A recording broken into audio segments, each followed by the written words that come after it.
battery storage is an option. We're actually certified with Tesla to install Tesla Powerwalls. So a question which gets asked a lot, and some people lead you in the wrong direction, is, hey, what if my grid goes down? Am I still going to have power?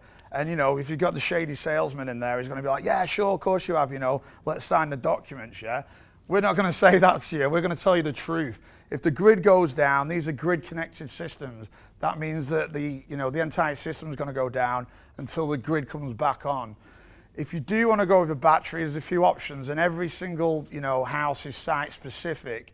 You might want to do your whole house. You might want to do partial home.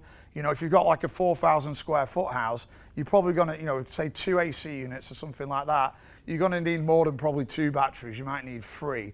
But we still managed to get you to 0 power bill from the net metering system, which we'll talk about here shortly. So that's something else that obviously we can, get into. And that'll be, if you do want, I'm like, how many times do we lose power with the grid? Not very often, really, depending what areas you're in. We do a lot of work like up north, like, out in the sticks kind of thing. They're more prone to losing power, obviously, because the power lines aren't as great as what they are in, like high city areas or houses that are obviously newer with newer power lines and that kind of stuff.